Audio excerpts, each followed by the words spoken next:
tratemos de encontrar algo de diversión en esta vida tan aburrida y tan insatisfactoria. Yo no sé si los compositores de esta canción conocían el pasaje de Eclesiastés que Lester leyó hace un momento y que vamos a estudiar en esta mañana, pero esa parece ser la pregunta que Salomón se hizo una y otra vez en cierta etapa de su vida. ¿Es esto todo lo que hay? Como nosotros vimos la semana pasada, el libro de Eclesiastés, los invito una vez más a ir allí, nos lleva a examinar el sentido de la vida debajo del sol, es decir, limitándonos al aquí y ahora con el propósito de destruir cualquier esperanza que podamos tener en las cosas que este mundo ofrece.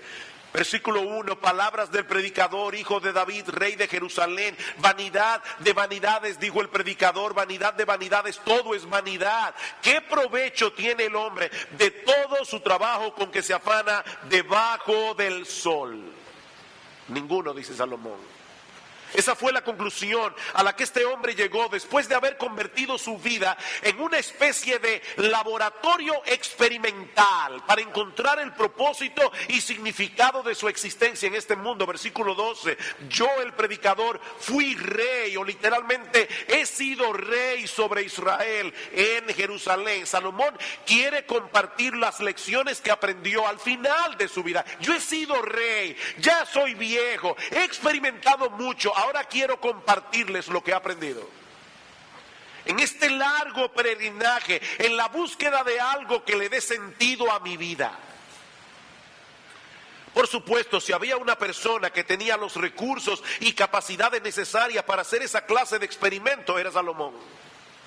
Era un hombre muy sabio, sumamente rico y poderoso, y con una extraña mezcla de curiosidad intelectual, talento artístico y vocación científica. Eso es raro encontrar en un solo hombre. Generalmente la gente intelectual son como medio seco. No, Salomón no era así. Salomón tenía una extraña mezcla de curiosidad intelectual, talento artístico y vocación científica. Dice en Primera de Reyes capítulo 4 versículo 29, y dio Dios a Salomón sabiduría y prudencia muy grandes y anchura de corazón como la arena que está a la orilla del mar. Era la sabiduría de Salomón más que la de todos los orientales y que toda la sabiduría de los egipcios, y compuso 1000 proverbios, y sus cantares fueron 1005. Nosotros conocemos el cantar de los cantares, pero él compuso más de 1000 cantares. Era un poeta Salomón. También disertó sobre los árboles, desde el cedro del Líbano hasta el hisopo que nace en la pared. Asimismo disertó sobre los animales, sobre las aves, sobre los reptiles, sobre los peces. Y para oír la sabiduría de Salomón venían de todos los pueblos y de todos los reyes de la tierra donde había llegado la fama de su sabiduría. No había hombre sobre la tierra en aquellos días que igualara a Salomón en conocimiento, y él lo sabía.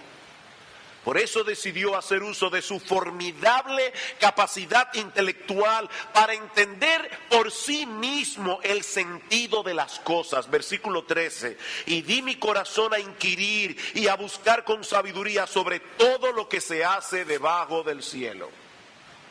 Estas dos palabras, inquirir, buscar, nos indica que este no fue un trabajo que Salomón tomó a la ligera. Él estaba determinado a entender la vida como un todo, no como algo fragmentado. Es muy típico encontrar a un profesional que sabe mucho de su carrera, pero casi nada acerca de todo lo demás. ¿Han visto gente así? Si son abogados, saben de derecho. Si son médicos, saben de medicina, pero no saben de nada más. Ese no fue el caso de Salomón. Como hemos visto ya, Salomón puede ser descrito como un hombre renacentista, cientos de años antes del Renacimiento. Él trató de conocer tanto como fuera posible, de tantas cosas como fuera posible. A Salomón le interesaba todo, todo. Como bien ha dicho alguien, su búsqueda fue intensa y extensa. Intensa y extensa, de manera que sus conclusiones pudieran ser lo más definitivas que fuera posible. Él trató de adquirir todo el conocimiento que un ser humano puede alcanzar sobre todo lo que se hace debajo del cielo, dice en el versículo 3, pero sin la ayuda de Dios y de su revelación. Ahí está la clave. ¿Qué tanto puede entender un hombre de la vida sin la ayuda de Dios? Sin la revelación de Dios. ¿Y cuál fue el resultado final de todo ese esfuerzo? Una completa y total frustración. Versículo 13. Este penoso trabajo dio Dios a los hijos de los hombres para que se ocupen en él. La palabra que nuestras versiones traducen penoso puede ser traducida también como un mal negocio.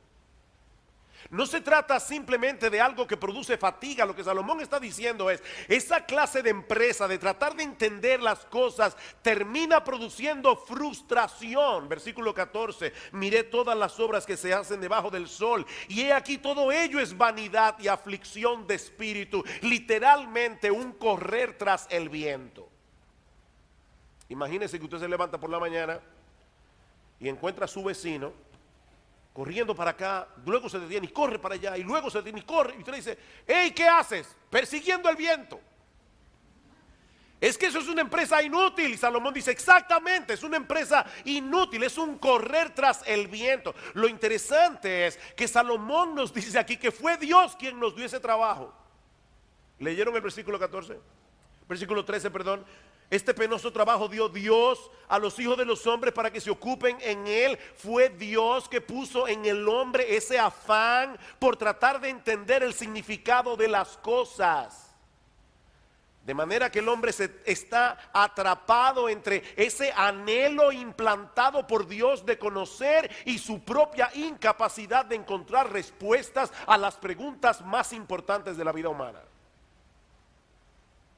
¿Quién soy yo? ¿Qué hago aquí?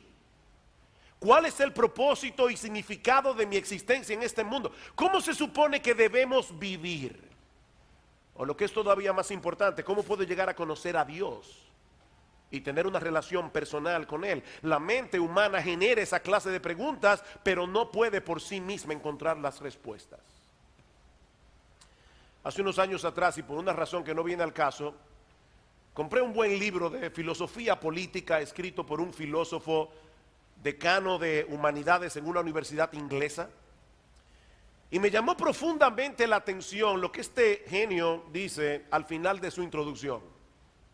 Es un hombre muy capaz, no lo estoy diciendo irónicamente, y un buen escritor. Pero al final de su introducción, él aclara que su objetivo no era inculcar ninguna opinión a nadie, sino tan solo ofrecer un material que ayude a la gente a que se forme su propia opinión.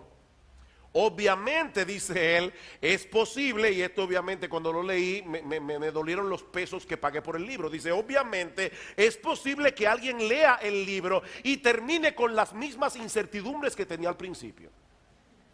Sin embargo, oigan esto, no deberíamos subestimar el progreso que se ha hecho cuando se pasa de la ignorancia confusa a la perplejidad informada.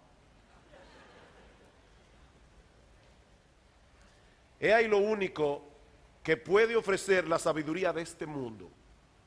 Ayudarte a tener una perplejidad informada que seguramente generará otras preguntas y que te hará más consciente de la enorme cantidad de problemas sin solución que hay en este mundo. Eso fue lo que Salomón entendió. Después de una larga e intensa labor intelectual, versículo 15, lo torcido no se puede enderezar y lo incompleto no puede contarse.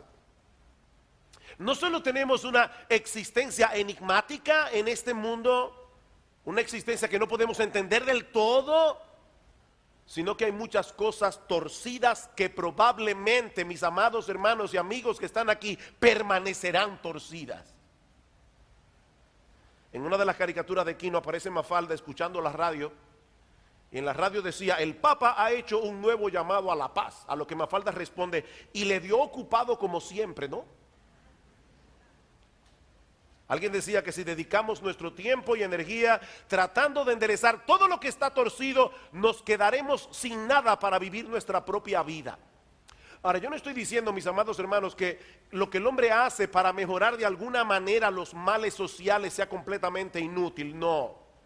Gracias al Señor que hay personas que hacen cosas a favor de la sociedad, pero debemos ser realistas. Hay un montón de cosas en este mundo que no podemos cambiar. Y por cada cosa que mejora, hay 1000 que empeoran. ¿O no es así? De hecho, mis hermanos, ¿saben qué? Hay cosas que Dios decretó que permanezcan torcidas hasta que Cristo regrese en gloria. Dice en Eclesiastés capítulo 7 versículo 13, mira la obra de Dios, porque ¿quién podrá enderezar lo que Él torció? Nadie. Mire, si Dios lo torció, nadie lo puede enderezar. Eso es parte de la maldición de Dios sobre este mundo caído por causa del pecado. Lo torcido no se puede enderezar y lo incompleto no puede contarse. Pero a pesar de eso, Salomón no se dio por vencido. Versículo 16, hablé yo en mi corazón diciendo, he aquí yo me he engrandecido y he crecido en sabiduría sobre todos los que fueron antes de mí en Jerusalén, y mi corazón ha percibido mucha sabiduría y ciencia, y dediqué mi corazón a conocer la sabiduría y también a entender las locuras y los desvaríos, y conocí que aún esto era aflicción de espíritu. Las locuras y los desvaríos. ¿De qué está hablando Salomón aquí? Bueno, así como la sabiduría, la verdadera sabiduría es el temor del Señor, la necedad, según lo que la Biblia la presenta, es vivir sin tomar a Dios en cuenta. De manera que lo que Salomón está diciéndonos aquí es que él quiso investigar a fondo ambos estilos de vida, el estilo de vida del sabio, el estilo de vida del necio, para hacer un contraste. Pero a la larga entendió que aún la adquisición de esa clase de conocimiento era más frustrante que satisfactoria. Versículo 17, conocí que aún esto era aflicción de espíritu. No fue el fracaso de su empresa lo que hizo a Salomón sentir frustrado. Fue el hecho de haber tenido éxito. O sea, Salomón está diciendo, ya conseguí lo que quería, entendí muchas cosas, ¿y ahora qué? ¿Soy más feliz por eso? ¿Comprendo mejor el propósito de mi existencia en este mundo? No, más bien he descubierto que en la medida que aumenta el conocimiento, también aumentan los problemas. Versículo 18, porque en la mucha sabiduría hay mucha molestia, y quien añade ciencia añade dolor, literalmente añade irritación. Alguien tradujo este versículo, mientras más entiendes, más te duele.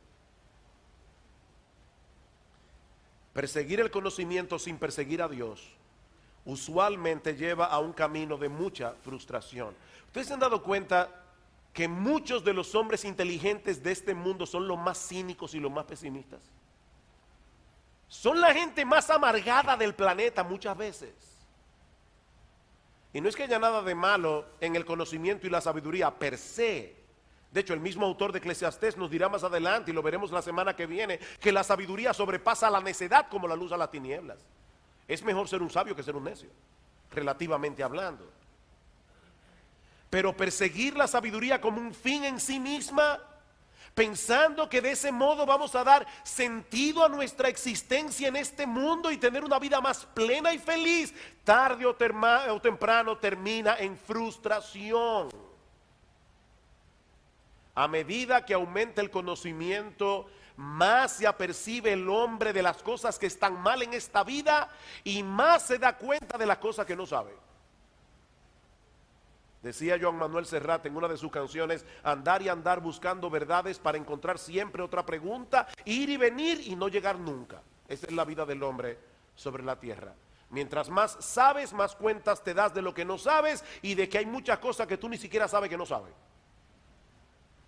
Nuestra ignorancia es tan grande que hay muchas cosas que nosotros ignoramos que ignoramos. No sabemos que no las sabemos. Usted ve, pastor, por eso es que yo no me afano buscándole las 5 patas al gato. Yo soy una gente simple que prefiere gozar de la vida todo lo que pueda mientras pueda. Esa es mi filosofía de vida.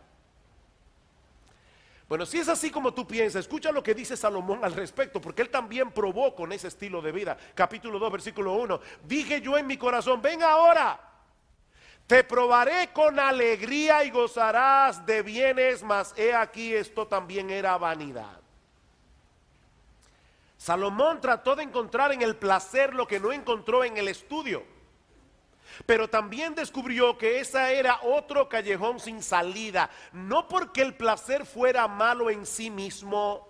Hermanos, a veces los cristianos tienen una mala concepción del placer. Fue Dios quien hizo al hombre con la capacidad de disfrutar de su creación. La vaca come hierba, ellas no distinguen entre un postre sofisticado y cualquier otro tipo de comida, pero Dios le dio al hombre papilas gustativas con miles de terminaciones nerviosas para que nosotros podamos degustar la comida y decir, me gusta esto, no me gusta esto, lo disfruté. Es Dios que creó al hombre con la capacidad de disfrutar. Y nos ha provisto de un montón de cosas en este mundo en las que nosotros podemos deleitarnos legítimamente. Una de las obras de C.S. Lewis que yo recomiendo de todo corazón son las cartas del diablo a su sobrino, donde aparece un demonio más experimentado que está entrenando a su sobrino inexperto para que llegue a ser mejor su malévolo trabajo de apartar a los hombres de Dios. Y en una de las cartas, esto vale la pena escucharlo con atención. Escuchen lo que le dice este diablo más experimentado a su sobrino. Nunca olvides que cuando estamos tratando cualquier placer en su forma sana, normal y satisfactoria, estamos en cierto sentido en el terreno del enemigo, es decir, en el terreno de Dios. Ya sé que nosotros hemos conquistado muchas almas por medio del placer, pero de todas maneras el placer es un invento suyo. Le dice el diablo al otro, cuidado, el placer es un invento suyo, no nuestro. Él creó los placeres. Todas nuestras investigaciones hasta ahora no nos han permitido producir ni uno. Todo lo que podemos hacer es incitar a los humanos a gozar los placeres que nuestro enemigo ha inventado en momentos o formas o grados que él ha prohibido. El diablo no puede inventar placeres, él no tiene esa capacidad. Eso lo hizo Dios. Pablo dice en 1 Timoteo capítulo 6 versículo 17 que Dios nos da todas las cosas en abundancia. ¿Para qué, hermanos? Para que las disfrutemos. Así que el problema no está en el placer, sino en hacer del placer el fin de nuestra existencia. El problema está en tratar de encontrar en los deleites de este mundo lo que solo Dios puede dar. El que vive para el placer siempre se enfrenta con el mismo dilema. Si no consigue lo que busca, se frustra, y si lo consigue, se aburre. Es un callejón sin salida. No importa cuánto uno pueda satisfacer sus deseos, nuestra carne siempre pide más. Siempre. Eso fue lo que Salomón descubrió luego de experimentar ampliamente con todas las cosas divertidas de este mundo. Versículo 2, a la risa dije, enloqueces, y al placer, ¿de qué sirve esto? Mis hermanos, fue Dios el que diseñó los músculos de la cara para que uno se pudiera reír. Es bueno reírse, es bueno, pero tomarlo todo a la ligera y vivir de frivolidad en frivolidad, tarde o temprano pervierte el carácter del hombre. Es en ese sentido que Salomón usa la palabra enloquecer aquí. Él no está hablando de locura mental, como bien señala un comentarista. Esta expresión no señala una anomalía mental, sino una perversión moral. Mis hermanos, tomarlo todo a chiste no es un chiste. Aparte de que el mucho reír tampoco nos ayuda en la búsqueda del propósito de nuestra existencia, ni el mucho reír es sinónimo de felicidad. Cuando yo era niño, mi madre recitaba muy a menudo, solía recitar un poema de Juan de Dios Peza, que probablemente muchos de ustedes han escuchado alguna vez. Este poema termina diciendo: ay, cuántas veces al reír se llora, nadie en lo alegre de la risa fíe, porque en los seres que el dolor devora, el alma llora cuando el rostro ríe. El carnaval del mundo engaña tanto que las vidas son breves mascaradas. Aquí aprendemos a reír con llantos y también a llorar con carcajadas. Miren, si el placer y la felicidad fueran la misma cosa, pocas personas serían más felices que los actores y actrices de Hollywood. Esa gente tiene lo que muchos quisieran tener: fama, dinero, posibilidades casi ilimitadas de satisfacer todos sus caprichos y todos sus deseos, y son la gente más desgraciada del planeta. Viven de psiquiatra en psiquiatra, de terapia en terapia, de divorcio en divorcio. Miren, mis hermanos, una cosa es tener momentos fugaces de alegría y de deleite, otra muy distinta es experimentar la verdadera felicidad, como Salomón descubrió después de experimentar una larga lista de placeres. Versículo 3: propuse en mi corazón agasajar mi carne con vino, y que anduviese mi corazón en sabiduría con retención de la necedad, hasta ver cuál fuese el bien de los hijos de los hombres, en el cual se ocuparan debajo del cielo todos los días de su vida. Aclaro, este es un texto de difícil interpretación, pero lo que Salomón parece estar diciendo aquí es que él trató de disfrutar del vino, pero sin caer en excesos, de tal manera que nunca perdiera su capacidad de razonamiento. En otras palabras, él estaba llevando a cabo un experimento controlado. Un experimento controlado que lo llevó a descubrir que el vino no era la respuesta. Así que decidió tomar otro rumbo, dedicarse a grandes proyectos de construcción. Versículo 4: engrandecí mis obras, edifiqué para mí casas, planté para mí viñas, me hice huertos y jardines, y planté en ellos árboles de todo fruto, me hice estanques de aguas para regar de ellos el bosque donde crecían los árboles. No sé si se dieron cuenta, pero hay dos cosas que llaman la atención en este texto. Una, la repetición de plurales que Salomón está usando aquí. Él no hizo una casa, él se hizo casas. Él no plantó una viña, él plantó viñas. Él hizo huertos y jardines y estanques. Pero lo otro que llama la atención es la repetición del pronombre posesivo mi. Él no estaba haciendo obras públicas para el deleite de Jerusalén. Él estaba haciendo obras para él. Yo me hice casas, yo me hice estanques, yo me hice huertos. Salomón trató de reproducir el huerto del Edén en la tierra, construir su propio paraíso terrenal. Y tenía el dinero para hacerlo. Y no olvidemos que este hombre llegó a tener 700 esposas y 300 concubinas. Un harén de 1000 mujeres. Tal vez por eso es que tenía que hacer tantas casas. Yo imagino a las esposas: yo quiero una ventana aquí y una ventana allí.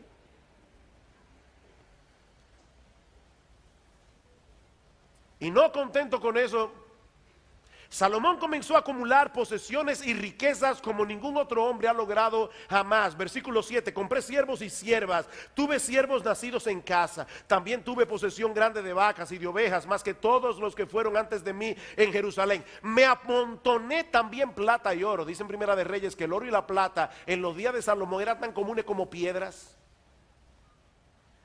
Y tesoros preciados de reyes y de provincias. Me hice de cantores y cantoras, de los deleites de los hijos de los hombres y de toda clase de instrumentos de música. Y fui engrandecido y aumentado más que todos los que fueron antes de mí en Jerusalén. A más de esto conservé conmigo mi sabiduría. No negué a mis ojos ninguna cosa que desearan, ni aparté mi corazón de placer alguno, porque mi corazón gozó de todo mi trabajo y esta fue mi parte de toda mi faena. Si Salomón hubiese vivido en el día de hoy, seguramente habría aparecido más de una vez en la portada de la revista Fortune como uno de los hombres más ricos del mundo.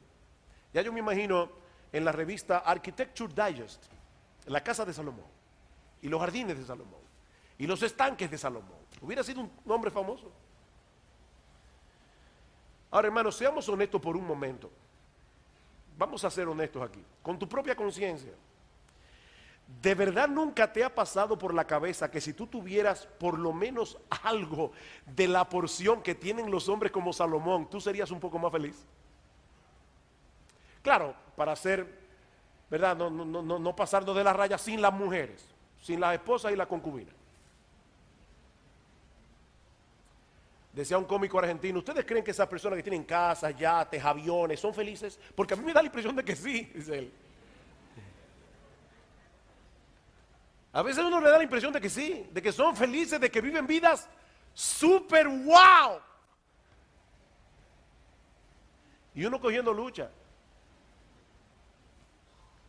Es por eso que Dios nos advierte en su palabra contra los deseos de la carne, los deseos de los ojos, la vanagloria de la vida. El salmista le oraba al Señor en el Salmo 119, aparta mis ojos que no vean la vanidad, avívame en tus caminos. Pero Salomón no hizo caso de esas advertencias. Él no se negó a sí mismo ninguno de sus deseos. ¿Y saben lo que descubrió al final? Versículo 11.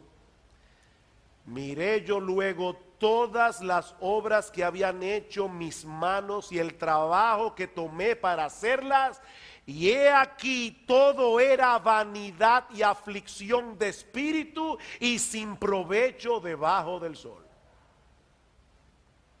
Después de haber construido su propio paraíso terrenal, Salomón llegó a la conclusión de que eso también era vanidad, era un correr tras el viento, dice el texto literalmente. Ni el vino, ni las posesiones, ni la risa, ni las mujeres, ni la música le dieron a Salomón la satisfacción que él buscaba.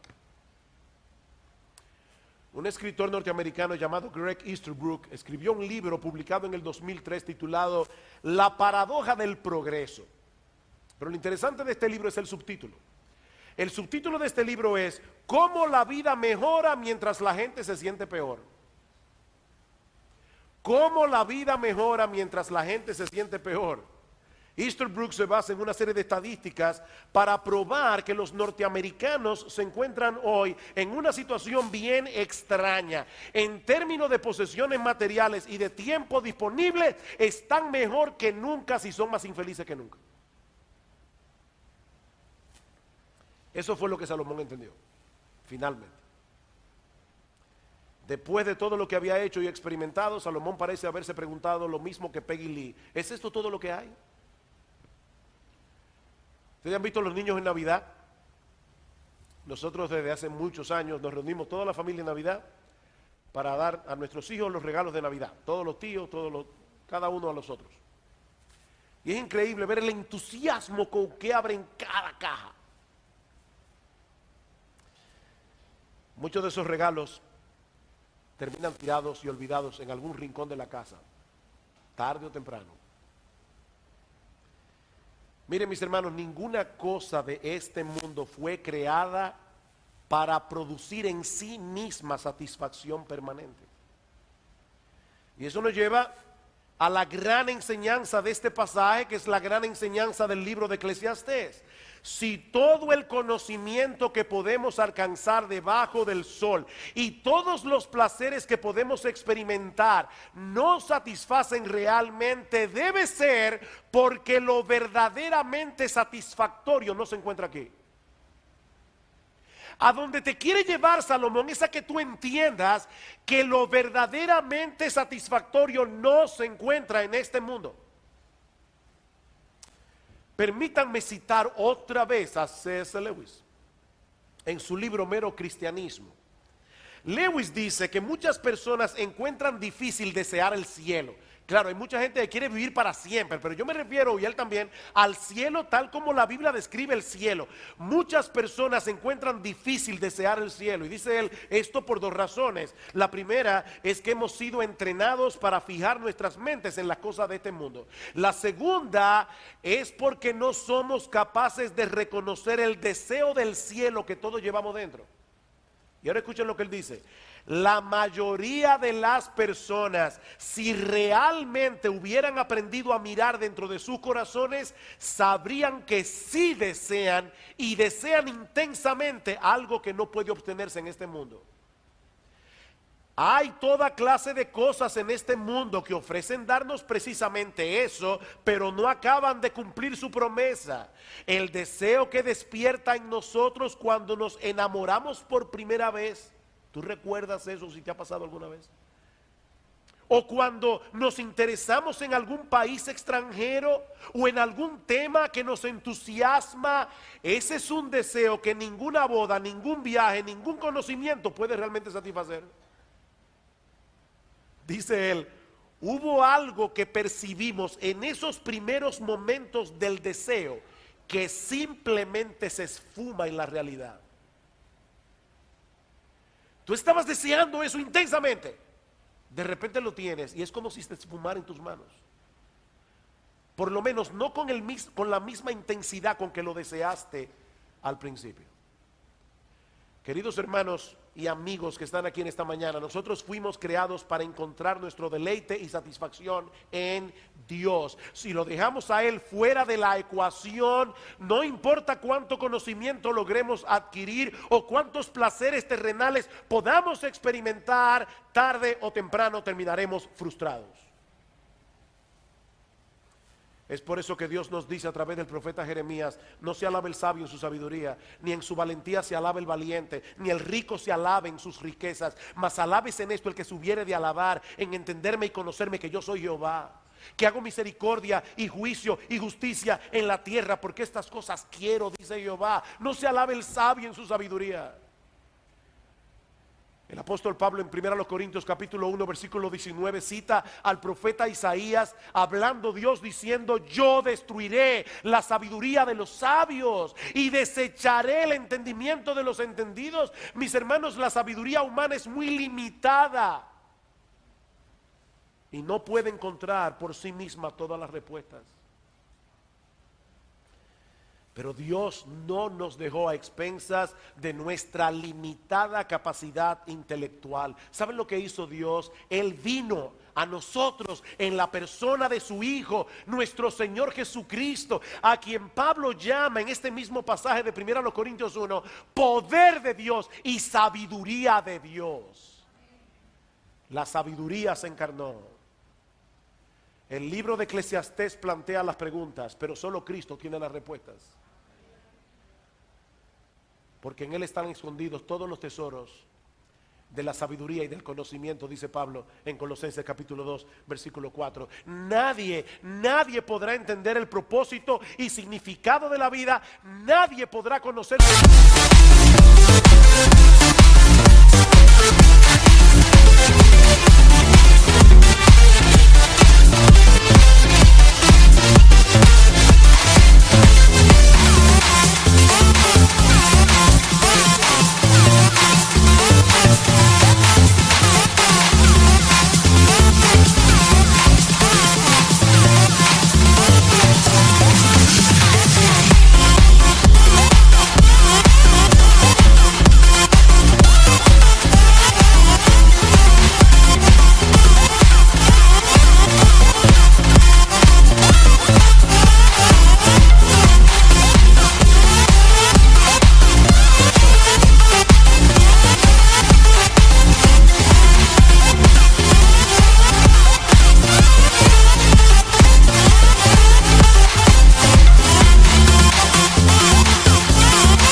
Hasta que la encuentre en Cristo.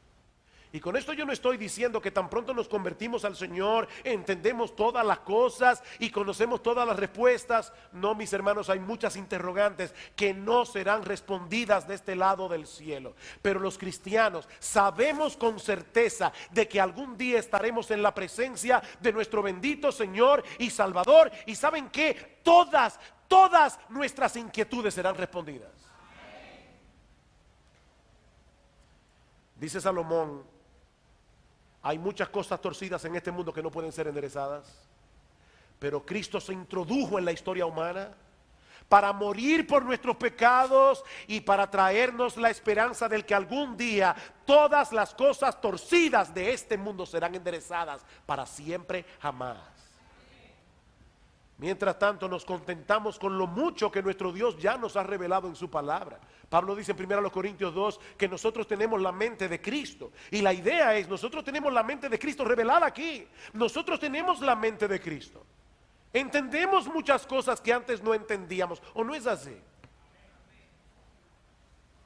Y disfrutamos de todas las cosas que Él creó. no para que se conviertan en un sustituto de Dios, sino para que lo disfrutemos a Él al disfrutar de esas cosas. Dios quiere que nosotros lo disfrutemos a Él disfrutando la cosa que Él creó. Pablo dice en 1 Timoteo 4:1 que en los postreros tiempos algunos apostatarán de la fe, escuchando a espíritus engañadores y a doctrinas de demonios por la hipocresía de mentirosos que, teniendo cauterizada la conciencia, prohibirán casarse, mandarle a un hombre que permanezca célibe para servirle a Dios, obligarlo a quedarse célibe cuando no tiene el don de continencia. Eso no es ser más santo. Pablo le llama doctrina de demonios. Y mandarán a abstenerse de alimentos que Dios creó para que con acción de gracia participasen de ellos los creyentes y los que han conocido la verdad, porque todo lo que Dios creó es bueno y nada es de desecharse si se toma con acción de gracias. Mis hermanos, déjenme hacerles una pregunta. ¿Acaso no fue Dios el que creó la vid con la capacidad de aspirar agua a través de sus raíces y con la ayuda del sol convertir el agua en jugo y luego fermentarse para convertirse en vino? ¿Quién creó ese mecanismo? Fue Dios. Así que a través de la historia, ¿saben que Dios ha estado convirtiendo el agua en vino un montón de veces? Es Dios el que lo hace, pero los hombres prefieren atribuir esa clase de placeres a un proceso natural y así desconectarlo de la bondad de Dios y poder abusar del vino a su antojo. Pero entonces vino Cristo y en las bodas de Caná dejó el asunto al descubierto. Y como bien dice alguien, ese milagro de la boda de Caná no ha cumplido por completo su propósito si solo nos enseña que Jesús es Dios. Tendrá el efecto completo si donde quiera que veamos un viñedo o bebamos un vaso de vino, recordamos que en ambos casos está obrando aquel que estuvo sentado en la fiesta de la boda de Caná. No, Cristo no convirtió el agua en vino únicamente en la boda de Caná. Él ha estado haciendo eso desde la época de Noé. Lo que él hizo en la boda de Caná fue acelerar el proceso y eso es un milagro.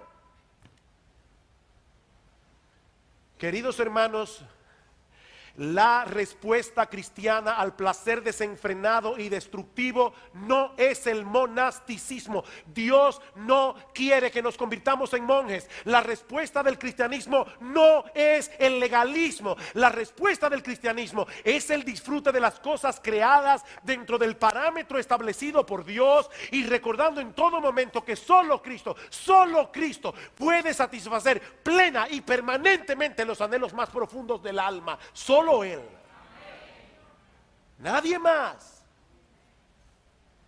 Yo he venido para que tengan vida y para que la tengan en abundancia, dice el Señor en Juan 10:10 y en Juan 6:35. Yo soy y nadie más lo es. Yo soy el pan de vida. El que a mí viene nunca tendrá hambre y el que en mí cree no tendrá sed jamás. Querido hermano, querida hermana, no te dejes seducir por las ofertas engañosas de este mundo. Lo que necesitas realmente no es un mejor sueldo, no es una mejor casa, no es un mejor carro o tal vez tener carro, no es un mejor matrimonio o tal vez estar casada, no es más entretenimiento. No, dice el salmista en el Salmo 16:11 que en la presencia de Dios hay plenitud de gozo, delicias a su diestra para siempre. Y en el Salmo 36:7, cuán preciosa, oh Dios, es tu misericordia. Por eso los hijos de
se amparan bajo la sombra de tus alas serán completamente saciados de la grosura de tu casa, y tú los abrevarás del torrente, no de una rigola, del torrente de tus delicias, porque contigo está el manantial de la vida.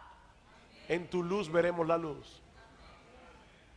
Cuando Lester oraba hace un momento, citó el Salmo 73.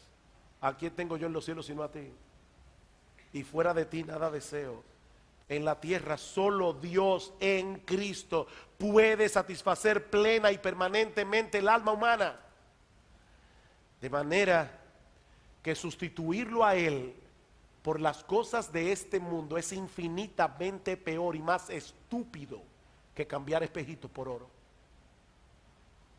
Es 1000 veces peor y más estúpido que cambiar espejitos por oro. Mi amigo, no sigas buscando en este mundo lo que este mundo no te puede dar. ¿Sabes lo que tú necesitas? Tú necesitas reconciliarte con Dios. Tú necesitas el perdón de tus pecados. Tú necesitas el don de la vida eterna. Y eso solamente lo puedes obtener a través de Cristo. Ven a Él y confía en Él para el perdón de tus muchos pecados. Ven a Él con la disposición de dejar tus ídolos atrás y por primera vez en tu vida adorar, verdaderamente adorar al único Dios vivo y verdadero. Entonces y solo entonces encontrarás el descanso y la satisfacción que tú has estado buscando a lo largo de toda tu vida. Venid a mí todos los que estáis trabajados y cargados, dice el Señor, yo los haré descansar.